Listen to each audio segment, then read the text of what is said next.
Okay, so before we get started, it is 2 weeks to the first ever Space Jam Continuum live show. It's going to be amazing. We're going to be trying to weave Who Framed Roger Rabbit into this hellish cinematic universe that we've created over the last year or so.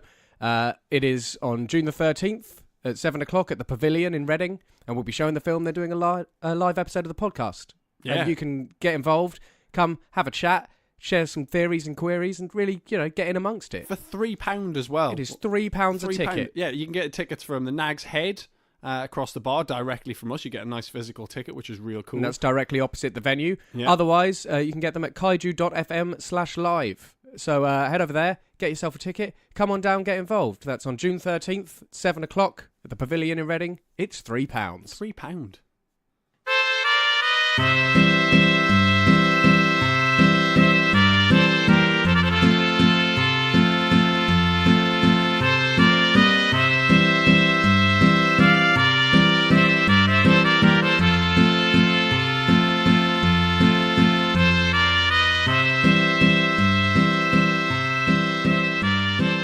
Hello and welcome back to the Space Jam Continuum, the show where we try to make a cohesive cinematic universe out of something that was never meant to be one. I'm Chris McLennan. I'm Carl Noble. Has anything happened to you at all since last time, Cal? Well, I think I've got latex withdrawal. Oh. Yeah, so basically, I took the big hands off and... Please leave them off. I know, but quite rapidly afterwards, I started feeling a bit under the weather. I've been under the weather since like last Tuesday. Yeah. So last Tuesday when we were recording, I was starting to feel a bit. Yeah. And that was like, 4 days after I took their big hands off.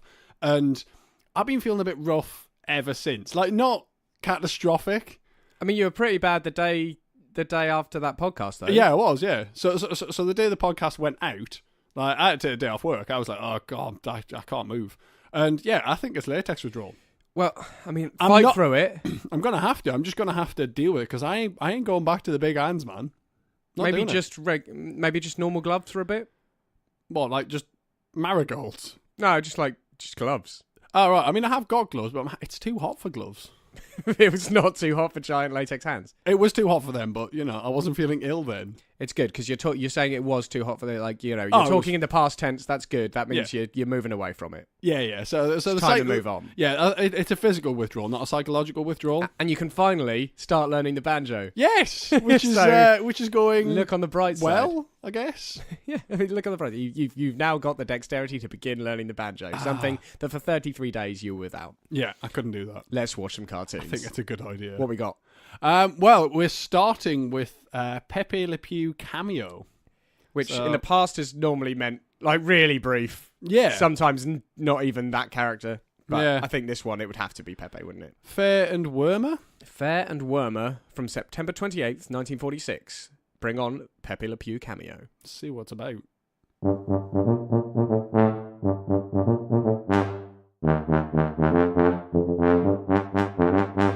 I have no guarantee that was Pepe Le Pew.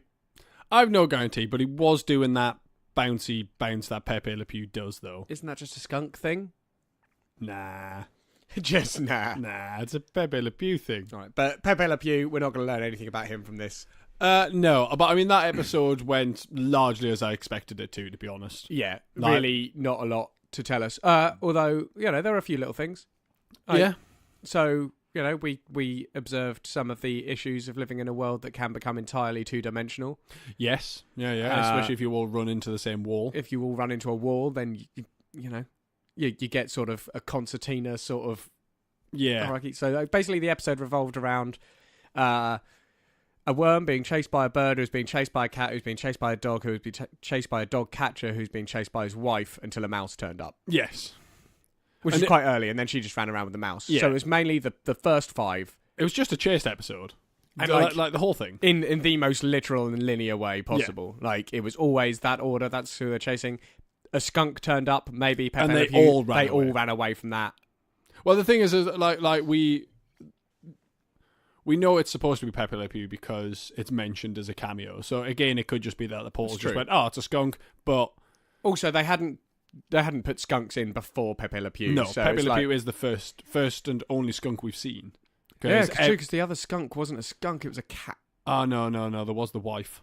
Oh yeah, it was his wife and his kids. Yeah. Do you have kids? He had kids.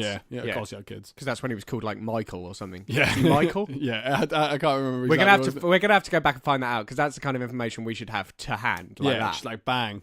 Yeah, he definitely had a name. Like I feel like not remembering Pepe Le Pew's real name is a failing. Well, but then we did question whether or not Pepe Le Pew was his real name, and the other name was like the one he was just making. Like it's a possibility. Yeah. We don't have enough information. No, we don't, and we're not going to get it from that episode. I mean, it seems more likely to me that Pepe Le Pew is his his sort of Casanova sort of name. Yeah, his carousing name. Yeah, his carousing name. Yeah, that episode didn't tell us very much. Told us a bit about the way worms live. Apples are not just food; they're apartments. Yes. So the whole episode revolves around the worm trying to get the apple. Yeah. But then obviously the other rigmarole of the chase comes up.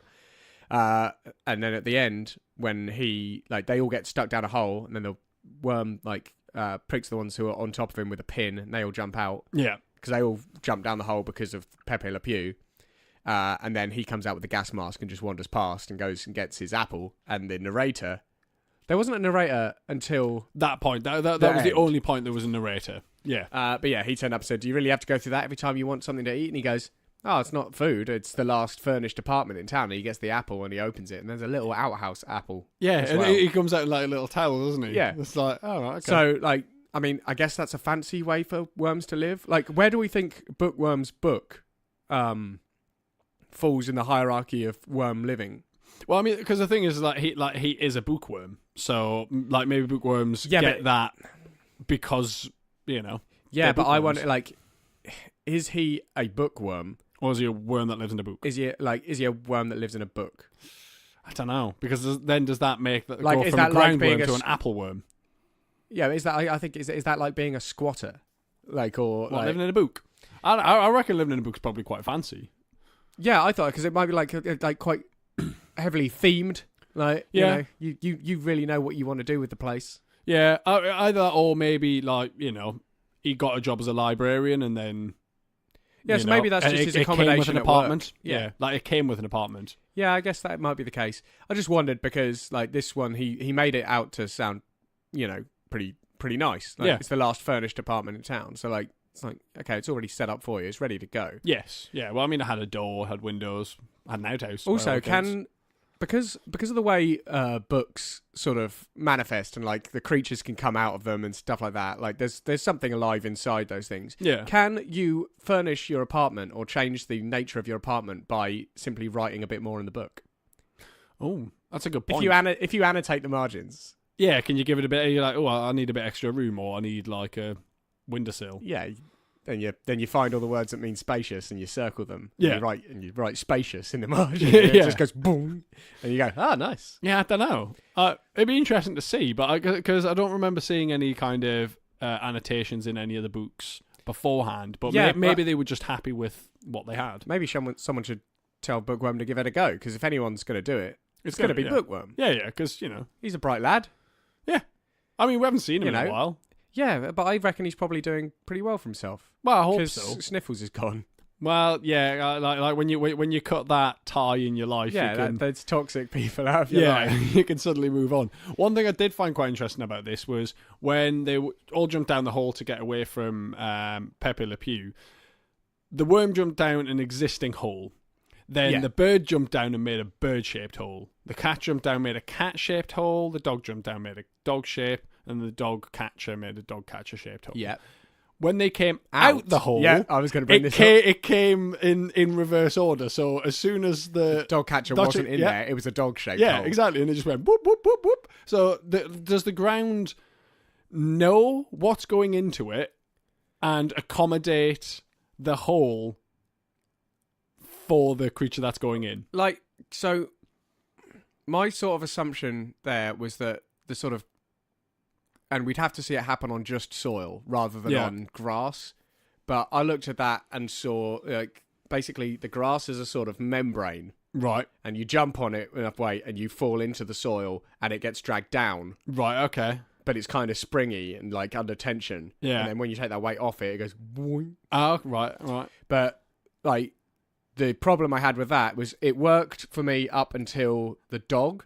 Yeah. The dog catcher was definitely sort of smaller frame than the dog. Like, taller, but... Because that's it. That, like the hole got smaller when the dog catcher went in, but just to fit his shape. Yeah. Like, I don't really know, but like... It's the first time we've seen that, though. I do think we're going to see a lot of similar things, and I think... Because Bugs has already started to raise these sorts of questions about just... We have seen it in the state of, like, terra firma. And, I think we're going to see a lot more of it. I think when we get to Wile E. Coyote and Roadrunner, like, they're going to have a lot to say about what the ground and walls are like. Well, that and Acme products as well. Because that's also interesting, because they ran into a wall. No, they didn't make a hole. But maybe that's because there was no pre-existing hole. Well, I think that's largely it, because there was a hole there already. You need a starting point. It's like the new fivers, and you can't tear them unless they cut a bit, and then it's easy to tear or when you drill a pilot hole, if you're going to be drilling something, you put a little pilot hole in. Any existing, so golf courses are just full of pilot holes for antics. Yeah, for cartoon. But I mean, think about it. Golf courses would be perfect for that sort of cartoon, wouldn't it? It's kind of like. I mean, as soon as that hole came up, like, I did rewrite the whole cartoon in my mind and thought it's a golf course. Yeah. There was nothing to say it was a golf course, but as soon as there was that pre-existing perfectly round hole, it's like, they're a golf course. Yeah, it just needs a flag in it. I mean, we got a lot more out of that than we thought. Yeah. There you go. Let's take a look at what we got now. We're definitely going to get a lot out of this one, I reckon. Now this, I can tell I'm going to enjoy this because it's I really like The Big Sleep. Yeah. And this one's called The Big Snooze. The Big Snooze. Bugs and Elmer, and I'm really excited about it. It's the last cartoon. So I think we're going to get some good noir action. Yeah, I think we probably are. Last cartoon directed by Bob Clampett. Wow. Goodbye, Robert. I wonder what he did wrong. Well, or did he do some writing? Did he go up slightly higher? I mean, unless Leon Schlesinger's gone, there's nowhere up to go. So we think. Well, we don't know. Yeah, I guess there's probably some sort of Mr. X character at the top. Yeah. Like a Professor Evil. We don't know who's at the top. We don't know how high this goes. Well, let's see if we can get any closer to knowing Did how Robert high Clampett this goes. become president? Who knows? Let's probably not find out. In The Big Snooze, which is a Bugs Bunny and Elmer Fudd number from October 5th, 1946. I really hope this is good. Yeah, me too.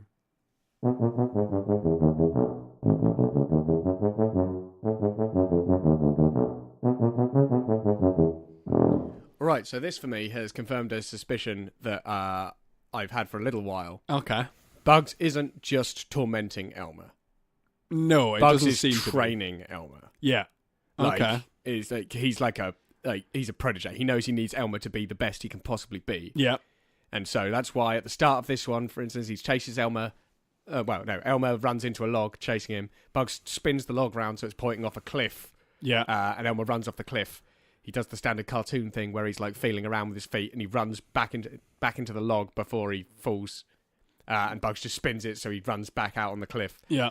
And like he does this repeatedly, and in the end, it stresses Elmer out to the extent where he just goes, "I quit. I always get the worst in this rabbit." He snaps his gun, he rips up his contract from Mr. Warner, and he leaves. And Bugs is like, "No, you can't do this." And like I think that was genuine from Bugs. Like, yeah. It was like Bugs knows he needs him.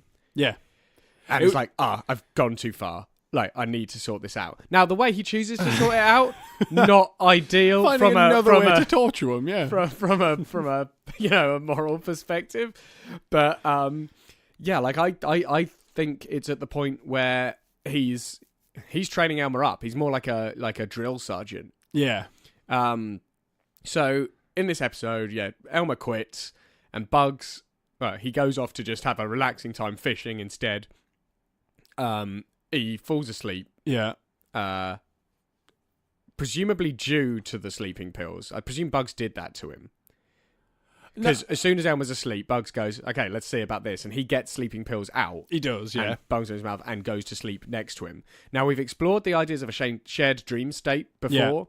Yeah. I can't remember exactly the context, but I think this is the first time we've seen someone go into a dream state with the deliberate intention of altering someone else's dreams, Inception style. Yeah, and you did see him actively invade. Yeah, so Bugs falls asleep and just dreams up him in a little boat. Yeah, the dream boat. you know, it's not the first time he's done it because he's like, someone's rocking my dream boat. Yeah. And he sails into He's Elmer's got a theme tune. like dream. Yeah. And basically starts just trying to put the idea in his head that he needs to come back. Yes. It's important. Yeah. And yeah, like in the dream, he sort of just makes Elmer's new lifestyle seem like a bad idea. And then at some point he dresses him up as a woman and has him chased by howling wolf men. Yeah, from Hollywood and Vine. Yeah. And yeah, but then like it gets to the point where Elmer's struggling to get away and Bugs goes, "Hey, run like this." And does this absurd thing where he sort of runs and he's running upside down, then he's Cossack dancing, he's like bounding along like a bunny, and Elmer mimics it immediately and follows him. Yeah. And they basically get out of the dream, and Elmer wakes up and goes, what a horrible dream. But Bugs has basically put the Bugs knows best idea. Bugs helped me. Bugs is my friend. I see now. Yeah. And Elmer runs back and he puts his contract back together and goes back in the log, and they just carry on with the rigmarole that they were doing before. Yeah. So, like, yeah, I think Bugs is, rather than being at loggerheads with Elmer at this point, like, he just wants to train Elmer up, make him the best of the best. Like, it seems that Elmer's contractually obliged to hunt Bugs. Like, he has a contract in which he has to be hunting Bugs, or at least, you know, attempt to be hunting Bugs, to the point where but I think that's just the context. Quit. I think that's the context, because I think they have to hide the fact that they're training up for Space Jam from the aliens that have observed them, that are observing them.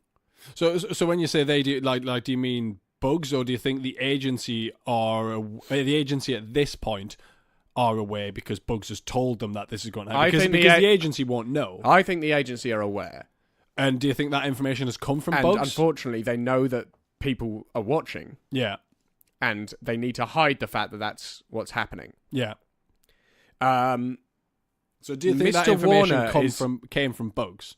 Probably. Do you because think he's the only guaranteed time traveler that we have.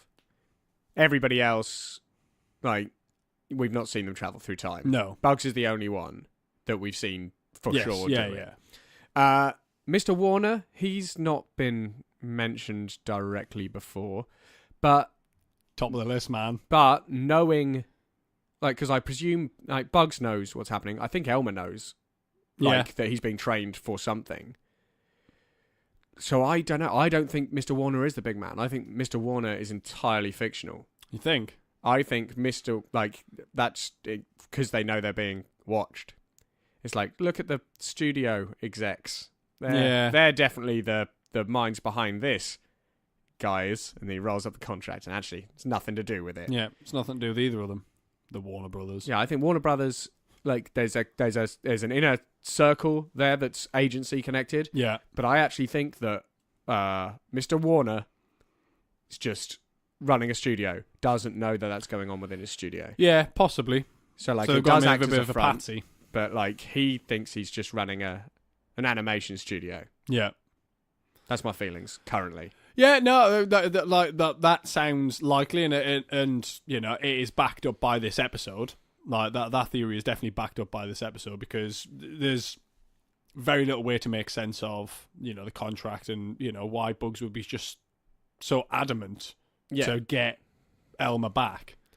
Do you also think that, you know, when Bugs does the oh, you got me, oh god, and Elmer breaks down every time? Yeah. Do you think he's doing that until Elmer doesn't break down? What? So he's trying to desensitize him. He just doesn't care. It's just like that's the test. Yeah, it's like no, you've got to be able to do this. Yeah, you've got to be ruthless, man. Like if you're out, you're playing basketball. If you hurt an alien and it's like, oh god, I'm all injured, you can't just break down. You just got to keep going. Yeah, you got to keep going. Yeah, because basketball famously a heavy contact sport. Well, I mean, it is when you're against aliens.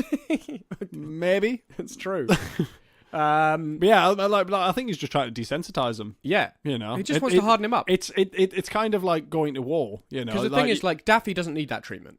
Daffy's hardy enough. Yeah, he doesn't. So I think Daffy is taking on the Porky Pig aspect of that. Yeah, or at least will do. I don't think Daffy is directly involved yet. They've met Bugs, but I think Bugs is keeping it on the down low right now. Yeah. I think, I don't think he's told Daffy and Porky. It's highly possible that he just doesn't need to yet because he knows they're not going to take that much. Yeah, and like not as much as Elmer anyway. And and I think he's taken on the responsibility of Elmer directly because of the Toon Lord connection. Yeah, I mean, the thing is Elmer's got a very big empty head and it needs filling. Filling with good basketball information. Yeah, exactly. Whereas, like, Porky and Daffy, they're already full and they know their toon powers. They've existed in the world and kind of know what's going on. Whereas Elmer's got a lot of barriers to get through. Yeah, and I think Bugs has taken a direct interest in Elmer, not because Elmer's necessarily the most important, but just because he's the one who requires the most effort and has a potential to be the most helpful. Absolutely. So, I mean, I think that's the main take home from this episode. There's one thing, and I think I'm going to leave it up to people listening because I haven't really thought of it. No, this was a very weird thing that I noticed quite near the end, just as Elmer enters the shot and starts putting his contract back together. Bug's mouth is moving. Yeah, he's saying something, but it's not audible. But he's definitely talking, and not to Elmer. He's also holding a pen. Does Elmer re-sign the contract or something? Maybe Bugs has changed the contract. We don't know, but he's holding a pen. I don't think he gives it to Elmer. I don't think Elmer re-signs the contract because he'd already have signed the contract. Yeah, I'm thinking he's possibly changed the contract, and maybe he's voicing what's on the contract, but silently go, no, I did say it. Maybe. But yeah, it's on film. Please, watch the episode. If anyone can lip read, because I can't lip read. Yeah, if anyone can lip read animated toons, that'd be really helpful. Lip read Bugs Bunny. It's right near the end, just when Elmer returns to Bugs and to the log off the cliff situation. Yeah. Bugs is standing there, like, weirdly still, like, just with a pen, and then he says something. And you don't hear it. I wonder if there's another version that we can get access to where, maybe somebody's turned it up a little bit and we can actually pick up the words. Who knows? But anyone listening, pay special attention. Have a look-see. If anyone can help us out, 5 seconds. So I think that's going to be this week's mystery for the listeners at home. Is what does Bugs say? And if you think he has edited the contract, what do we think he's done there? Yeah. Shall we move on? I think it's a good idea. So we're now on Babbitt and Costello. Babbitt and Costello. Mice versions. Yeah. Okay. I found these really annoying last time. What, the mice versions? Yeah, the mice ones really annoyed me, I think. I don't know. I thought it was okay. Because there was that constant screaming from Costello. Yeah, that happened a lot. Babbitt! Yeah, it cuts through. Are you glad I did that in the room with you? No, okay. I'm not. Okay, I won't. Let's watch that. I might do it. Let's watch this happen for the next 7 or whatever minutes. We're watching the mouse-merized cat, so it's like mesmerized, but instead of mes, it's got mouse with a hyphen. The mouse-merized cat. It's a Babbitt and Costello open brackets mice versions close brackets. They haven't switched animal again. No, yeah. And it's from October 19th, 1946. Let's get in amongst it. Let's do it.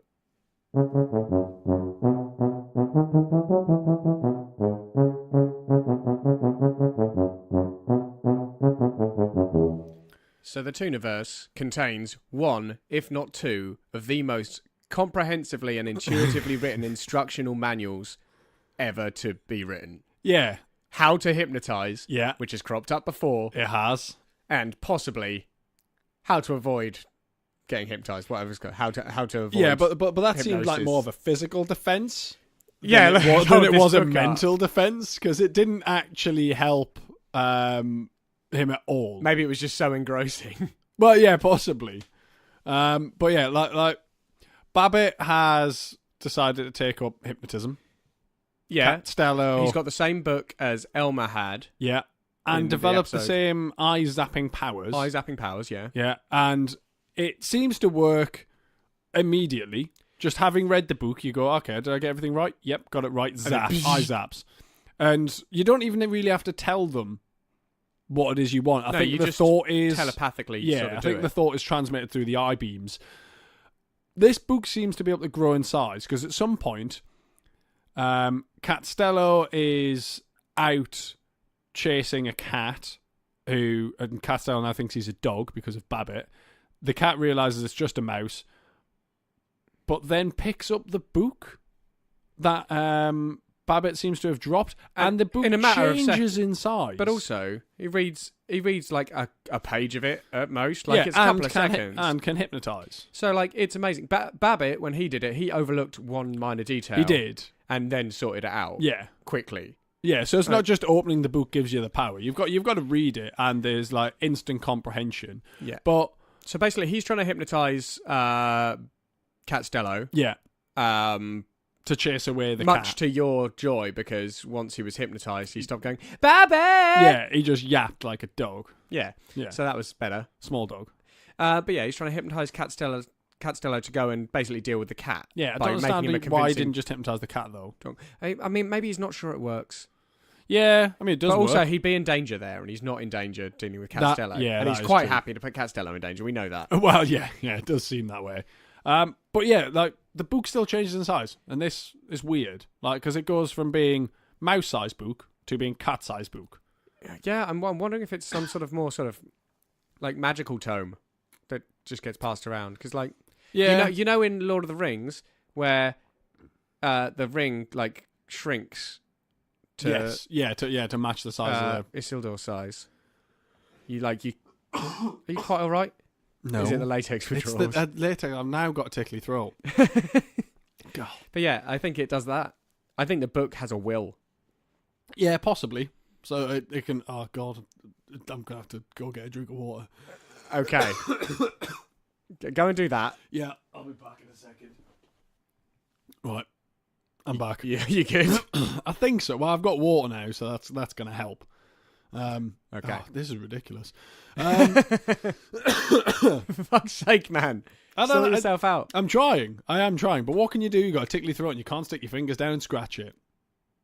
Give it a go. Nope, I'll vomit. You don't need that. I don't.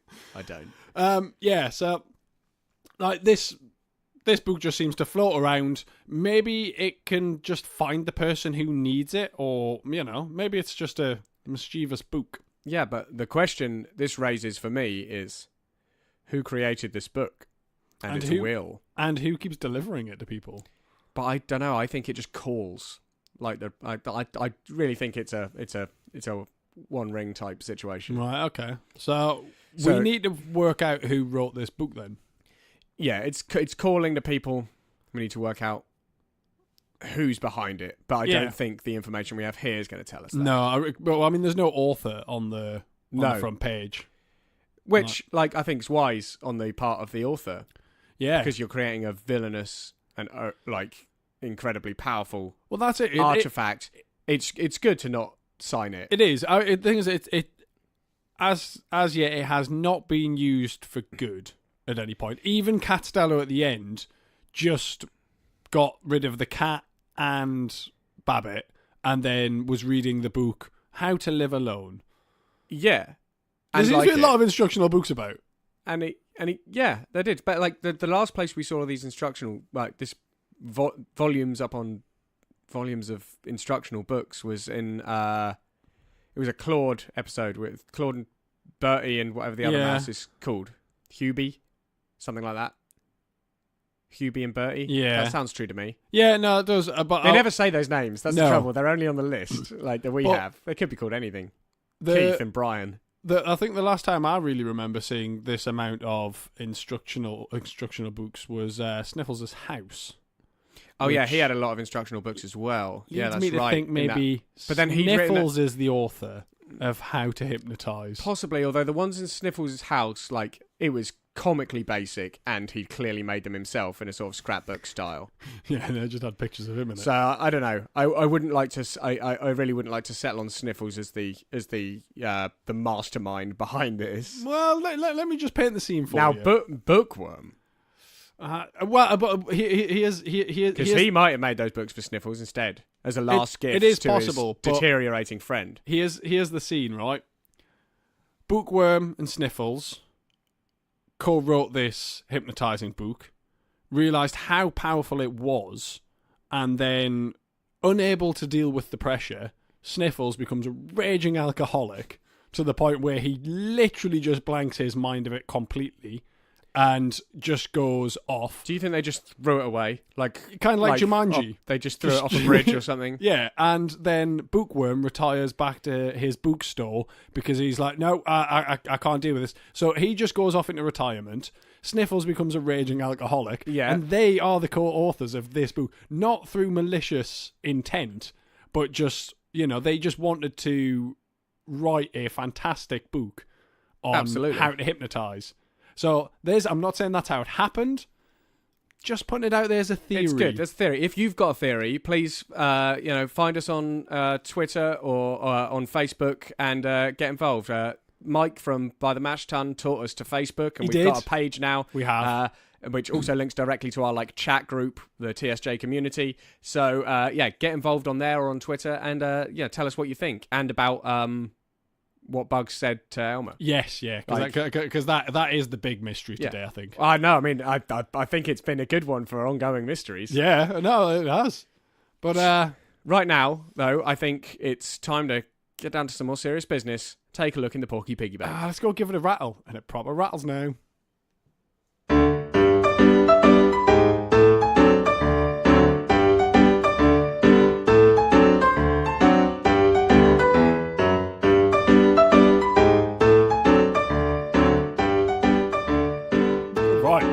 So here we are at the Porky Piggy Bank, and it's definitely rattling, which is good. It's good.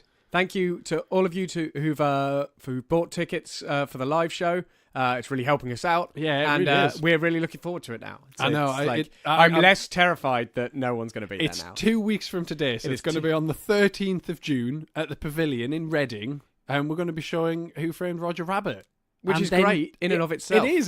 That's going to be fantastic. And then we're going to do a live version of this sort of thing. Yeah, and you can get involved. We'll have mics out for the audience, compare fellow running around. Like, you can ask us questions, you can look at us, you can blink, you can not look at us. There's many options that you can do. But it will allow you to get involved in the discussion. It will. And otherwise we'll just ramble. And, although that's fun for us, we'd really like to hear some of your theories and queries. So that's on the 13th of June at 7 o'clock at the Pavilion in Reading. Tickets are available for £3 from either kaiju.fm/live or from the Nag's Head, which is the pub directly across the road from the venue. So just ask them over the bar. Yeah, which is really helpful. And by then. They'll also be available on the door, probably for a little bit more. Not a lot, though. It'll still be dirt cheap. Yes, yeah. But I mean, the thing is that we do this for you guys and for us a little bit, but mostly for you guys, because we know there's people out there listening, and we know there's people out there listening on iTunes and various other places. And, we do this for you, so you can help us out a little bit by just, maybe leaving us a review, maybe just rating us on wherever you happen to listen to your podcasts. Yeah, leaving us a review on iTunes is so helpful. Yeah, very helpful. I cannot overstate it enough. No. If you give us a review on iTunes, it increases our visibility a lot. Currently, we don't crop up on their sort of... No, we don't have enough reviews to warrant a rating. Rating. Yeah. So, please, if you listen to the show, enjoy the show, please just take a minute of your time just to leave us a quick review on iTunes, because that really helps. And that's even if you don't listen particularly on iTunes, if you listen to us through the browser on Kaiju. If you have iTunes, if you have it, then just leave us a review, because it really helps, gets our visibility right up there, which helps because then you have more people to talk to about it. But apart from that, thank you so much for listening and sticking with us through this stupid project. It means a lot to us. Yeah, and we're nearly halfway. Yeah, and I imagine at this point you want to watch some cartoons, and so do we. Yeah, I want to watch some cartoons. So, let's get back to that. How much do you like beer? Do you drink it? Do you ponder it? We like great beer so much that we brew it. Maybe you do too, or are curious about the process and ingredients involved. Or maybe you just want to hear people talk about it. Come and join us, By the Mash Tun, a fortnightly beer and brewing podcast by a couple of nerds where we brew some beer, drink some beer, and have a nice little chat about beer. You can find us on kaiju.fm or wherever you listen to your podcasts. Just search for By the Mash Tun. Crack open a brew.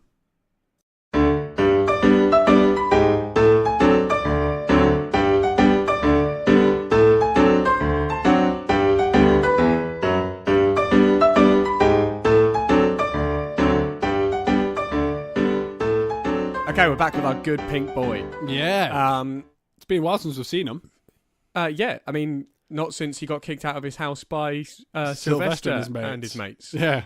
That was an interesting episode. It'll be interesting to see what's going on here, because it's called Mouse Menace. Yeah. So I'm wondering whether or not, like, Sylvester's kicked him out, Porky's then went somewhere else, and now he's got a mouse problem.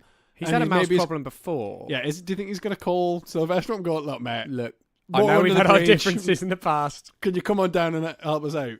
Well, let's see what happens in Mouse Menace. It's a Porky Pig number, so I presume there's no Sylvester because there's just Porky listed here. It does just say Porky. So it's Mouse Menace from November 2nd, 1946. Let's look right at it. Go on then.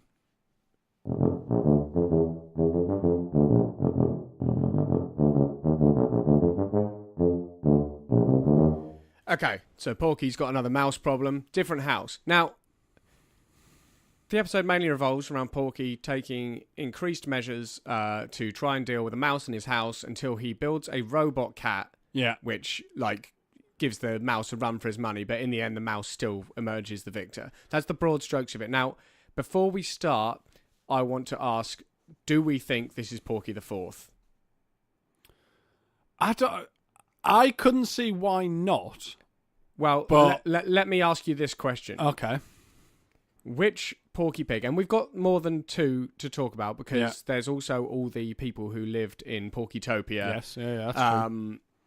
But I'm going to just keep it down to two for this question, just for simplicity. Which Porky Pig is more likely to have a house full of dynamite, nitroglycerin, and ICBM, and the parts to make a killer robot? Is it beloved actor and, childlike ragamuffin Porky the Fourth, or is it former despotic leader of the nation Porkytopia, Porky the Third? No, that's a good point. It's probably Porky the Third. Because the mouse lives in a hole, right? Yeah, and the only stuff inside his hole is stuff that he could have got in there, right? It's sticks of dynamite, bottle of nitroglycerin. So he's got that in there. Like, he definitely sends the first cat out on a full-size rocket. Yes.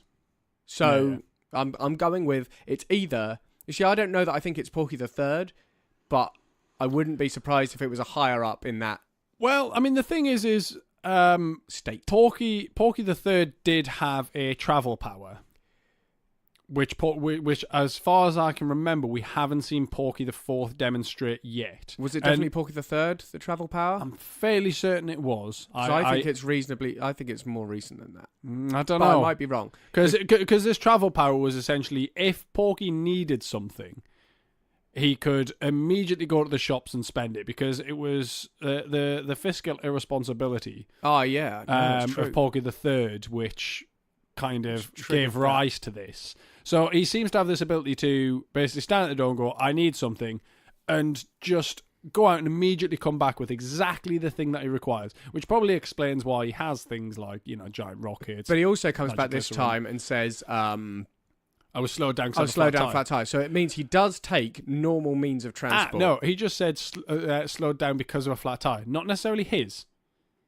But so you're saying he goes on foot but he obeys traffic law? Well, yeah, but I mean, because he's moving quite fast. He doesn't want to be going down the pavement. Like if the Flash was out running about and there was a car stopped in the middle of the road, running about, and there was a car stopped in the middle of the road because of a flat tire, he would have to go around it, and that would be a lot.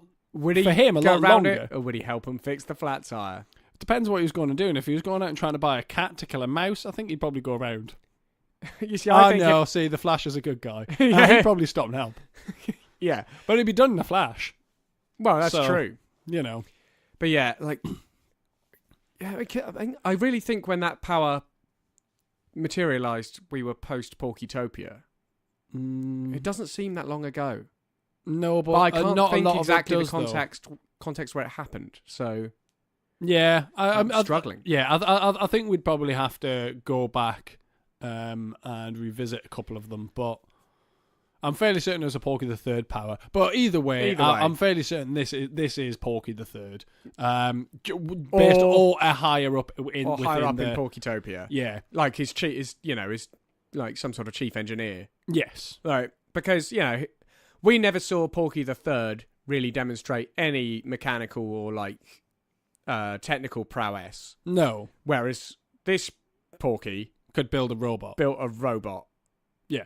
It was pretty good as well. A very, very, very functional. Very advanced robot. Yes. Yeah, it was pretty impressive.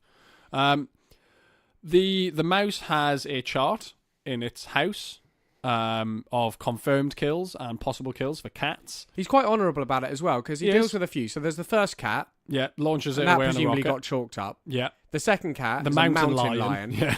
He still chalks that up as one. Yeah. Which is nice. He doesn't go bonus points. Yeah, mountain it was a lion. big one. I love It's like, that. it doesn't matter. Cat. Yeah. The third one is like a mafia cat. I think he's probably a part of the same gang that Sniffles is now involved with somehow. Yes, yeah. In that tavern. But like he comes in, he moseys in, he opens his guitar case and gets out all his implements of mouse destruction. Yeah. Then he waits outside the mouse's hole, and he rolls a bowling ball out of the clock above him, and the bowling ball lands on the cat's head and falls off, and then the cat basically just packs all his shit up. He does everything he did, but in reverse. Walks out backwards. He's just like, nope, not dealing with this. But what I like about this, Mouse didn't chalk that one up. No, he didn't. He didn't even chalk it up. He didn't even chalk it up as a probable. No, because probables was there as well. Yes. Like he's a bit more. I think he's a bit more prudent than Tweety is. Yeah. Either that or Tweety is never unsure. He's never like, never let it get to the point where he's unsure. He confirms those. Well, because I mean, the thing is the one that got launched away on a rocket could be a probable, because he doesn't know that it necessarily died. I mean, it seems likely, but he doesn't know. We didn't see him chalk that one up, though. No, we didn't. That was the first one, so I reckon that one probably went down as a probable. Maybe. Because we didn't see it die either. But there again, we didn't see the mountain lion die. We did see it roll out stuffed. But yeah, so I don't think this episode, like, has done too much for us, except for highlight that there are still some dangerous iterations of Porky Pig just living in the suburbs, like just normal lives. That was quite a nice house as well, so there's definitely some sort of war profiteering going on there. Because we never did confirm what happened to Porky the Third. No, we didn't. But we have seen various versions Porky of Porky Pigs that we think were like his decoys, or maybe in his government. Because I think he was definitely became obsessed with his own own art, his own image, and I'm pretty sure. This has to be someone basically. from Porkytopia. That's where he got upset. He got obsessed with the Porky brand. Yeah, he was driven mad by fame. Yeah. I mean, I kind of feel like I want to leave it there for today. Yeah. It just feels like a good length for a podcast. And it feels like a nice place to leave it as well. Yeah. Like we've had some good questions today. Like we've got, what is Bugs saying? Has he changed Elmer's contract? Yeah. Yeah. We've got, who's this Porky? We've got there was one in between. There was Big. The hypnosis book. Who authored that? Yes, yeah. Who authored the hypnosis book? So, was it Sniffles? Was it not Sniffles? Who knows? Please get involved in the discussion. You can find us on Twitter at TSJ Community, or on Facebook. Just search the Space Jam Continuum. You'll find a page that, that's where you can keep up to date with everything that's going on. And there is a group attached to the page for discussion. Yeah. And we'll be bunging these sorts of questions up there. So the questions for this week, please get involved, are: what did Bugs say? Has he edited Elmer's contract? Who wrote the hypnosis book that's floating about? Yeah. Lord What was of the the Rings reasoning styling? behind it? What was their reasoning? Why? And finally, who's this Porky? Yeah, is it Porky the Third? Is it just a higher up in there? Yeah, who knows? Is it Porky the Fourth, and we've just underestimated his technical ability? and his massive arsenal. Get involved. So you can reach us at either of those places, or you can email us at thespacejamcontinuum@gmail.com. Yep. And that'd be nice. Yeah, it'd be nice to get an email that isn't just from like a company.